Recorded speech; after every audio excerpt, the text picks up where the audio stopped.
See if we can get a mic check.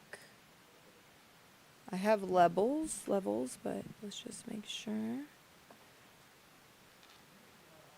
once I see myself, looks like we're gonna pop up here soon.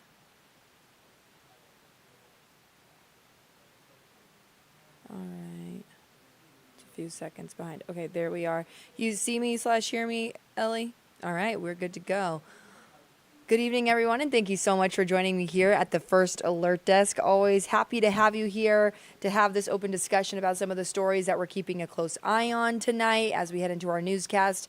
And we just finished up our editorial meeting about an hour ago, and I prepared some top stories to talk to you about that are taking place, and some that we have our reporters on and some that we're just following closely. So one of the top stories that we're going to be talking about tonight is a suspected murder-suicide in Coweta County. So let's go to that scene as I talk you through what we know so far in terms of what sheriff deputies are telling us. They tell us that shortly after 1 a.m., they got calls about some sounds coming from a home in the neighborhood, and this is in Sharpsburg. And they say once they got out there, they found two bodies in the driveway, and they saw a man run into the house. And then shortly after that man ran into the house, deputies say they heard a gunshot. And then later on, they say that SWAT teams were called out, went inside, and found that man had succumbed to his injuries from a gunshot wound. So they found that man dead inside that home, and that's why they are now telling us that this is a suspected murder-suicide case. Now, we have not learned any information in terms of who these victims involved are. They have not released their names, their sex, or anything of that makeup. So we're still working to get some more details on that. We did speak to neighbors in the area who say this is a very quiet neighborhood. This doesn't usually happen there, and they are really on edge tonight. We're going to let you hear from some of those neighbors later on in our newscast around 10 o'clock and 11 o'clock tonight, so keep an eye on that. All right, and so now I want to walk through a story that I'm really excited about because I absolutely love soccer. I used to play Division I soccer here in Georgia. I played for UGA, and then I actually transferred and went and played for the University of Colorado Boulder. So I love soccer, and anytime I can squeeze a soccer story in somewhere, I always look to do that. And tonight we have our Atlanta News First reporter, Blake Devine, working on a story about the soccer impacts in Metro Atlanta, because we did have the Copa America tournament here this past week where we saw several teams welcome to Mercedes-Benz Stadium, including Canada, Panama, the U.S., and Argentina, who were all here for that. So let's take you outside of the stadium when fans were flocking to see the game.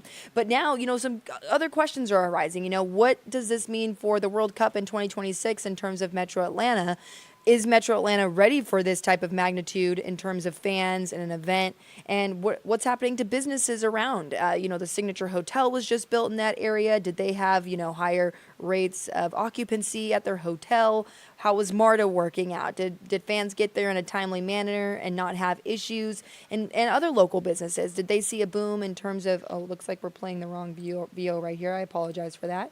Let me loop this. Okay, yeah, we should be good now. But yes, those are some other questions that we have tonight, and just kind of setting the stage for the 2026 World Cup. So we have our Blake Devine going out there to get some of those answers, because also we have an Atlanta United game tonight. So we imagine some of those Atlanta United fans may have been Copa America fans, and can also provide some more insight into what it was like attending that event if they feel like Atlanta's ready for this. And we're going to talk about that tonight at 6, 10, and 11. All right, so that was that story that we're working on. And then now I just want to move on because we're going to talk about this. This is another story that we have our Atlanta News First reporter, Brittany Ford, working on.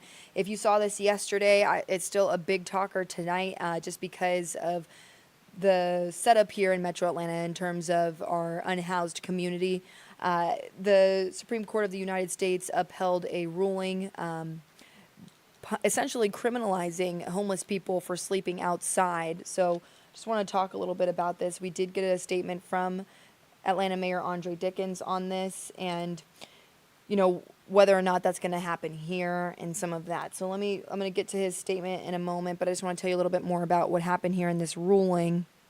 So they essentially sided with an Oregon town, and it's an anti-camping ordinance citing the outdoor sleeping ban does not violate the Eighth Amendment. Homeless advocates say the ruling punishes people who don't have housing and need a place to stay or need a place to sleep.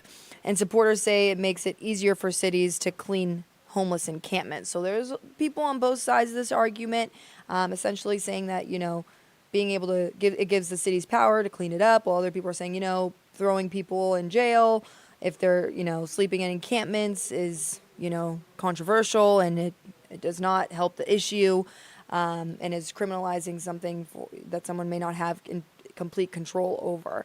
So that's the situation there that came out yesterday. But then we quickly saw a statement from Atlanta Mayor Andre Dickens. And I do just want to read that statement for you so you can hear what he said. He said, quote, "Our administration has been focused on housing solutions for people experiencing homelessness since day one.